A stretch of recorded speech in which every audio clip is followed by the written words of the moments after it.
Hi all, and welcome back to the next video in the Crazy Small CPU video series. This is a proud moment because we've got all of our control lines wired up on the board, and I think we're about to run our first all-up program from woe to go without actually having to control anything by hand, except for obviously the program counter.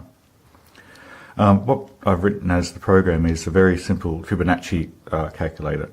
So I've got in memory two numbers, decimal numbers, and I'm going to add those together to produce the result, and then we're going to ripple these down, and then we're going to repeat the process. So you know that Fibonacci starts with two numbers, 1 and 1, and then we add them together to get 2, and then we take those two numbers, 1 and 2, and add them together to get 3, and then we just keep repeating. So we should see 1 and 1 is 2, 1 and 2 is 3, 2 and 3 is 5, 3 and 5 is 8, and we keep going until we run out of space. So we're going to have two memory locations to store 2 digits of the bottom number, 2 memory locations for the next number, and 2 memory locations for the sum. And once we've calculated the sum, we will just ripple them down. So we'll move that number down, and we'll move that number down, and then we'll go back and repeat the process. So let's have a quick look at the program itself. You can see it's broken up into basically 3 stages. Stage 1 is where we set up the zeros and ones in the memory locations. Stage 2 is where we do the 2 additions. So we actually have to add these 2 columns together to produce the result. And then we go back, taking any carry that comes out, and add those 2 columns numbers and put them in the result. And we've got a test. If there was some sort of carry, and which means that if we ran out of space to store the result, there would probably be 3 digits, 100 and something, then we should end our program and jump down to the end. And stage 3, well, now that we've got our 3 numbers, we need to get rid of 1, and we need to ripple down 2. So then we'll have some loads and stores just to ripple those numbers down. All right, so let's turn it on and get it going, and I'll leave this piece of paper here so I can scribble on so you can see the memory location contents. Okay, now first up I have to apologize. I've got some really dim LEDs, the rectangular ones, and some really bright ones, the round ones. I was going to wire up some more rectangular LEDs last night, but my soldering iron decided to give up the ghost, so I've had to bring back some of the round ones from version 1 of the CPU. These are bright. They're probably drawing a little bit too much current, and I've noticed that when I've had them wired up in the past, they sometimes drop a high bit voltage too low and it gets recognized as a 0 bit. So we'll keep our fingers crossed and hopefully everything will go okay. And also hopefully you can actually see the values of the dim LEDs. I've also wired in a master reset button, so I've got a 10K resistor connected high, and then when I press the button it actually pulls the master reset line on the program counters low, so I can zero them. Alright, so we're now at the first instruction, and this instruction is going to load 0 onto the data bus and then write it out to memory at location 1. So you'll see that the output of the ALU is 0, and we've got RAM write low, that means we're writing to memory. And if I now press the right button, not the reset button, alright, we've got 0 loaded into location 1. So on the next instruction we're going to do the same. We're going to 0, and this time we're going to 0 memory location 3. So I suppose I should actually be writing these down and put 0 in location 3. Can you see that? Let's go for a black pen. I know I'm going to have to rub these out later. Okay, next instruction, we're going to load the number 1 into the A register. So notice that we've got the constant 1 over here, but we haven't loaded it into memory yet, but we do have the A load line gone low. So once we actually make the instruction happen, we now have the number 1 in the A register. What do we do with that number 1? Well, we store it at location 2, so that's 1 and 0. RAM write is low. We've got the number 1 on the data bus. Alright, so we now have the number 1 at location 2, and we're going to store it also at location 4. So at location 4, we're going to write the number 1 on the data bus, and it's going to go into location 4. Excellent. All right, we've got our number set up. We can now actually start doing some addition. So we're going to load address 2 into memory, into the A register, I should say, and then we're going to load RAM address 4 into the B register.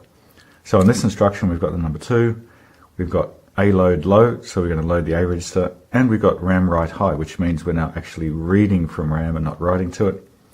And we've got the A cell line high, which means the multiplexer is loading from the RAM and not from the address bus.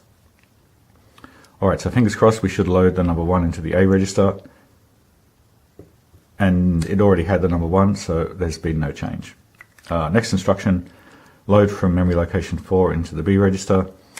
The B load line is low. The other 2 are the same as the last instruction, so fingers crossed we now have a 1 in the A and B register. Okay, next instruction, decimal add. And you'll already notice, oh, by the way, these are backwards as always, whereas the ALU result is the right way around. We now have the number 2, so the second LED is lit. We have the number 2 on the data bus. So we're doing the decimal add. The ALU operation is doing decimal add. We've got that ready to write out to memory. Where are we going to write it? Into location 6. So we've got 6 on the address bus. We've got RAM write low, and so therefore the number 2 is going to be written out to location 6. Excellent. Okay, next instruction, load from location 1 into A, load from location 3 into B. Okay, so location 1, load, A load is low, so we're going to load that into A, and so we should see A go low, 0. There it is. We're going to now load from 3 into the B register. It'll also go 0. Excellent. All right, so now we're doing decimal add, and we're going to store it at location 5. And we're RAM writing, so that means we are writing to RAM. All right. Oh, by the way, notice also that as we raise the clock, even though the ALU was spitting out the number 0, the flags register hadn't loaded the fact that it was 0.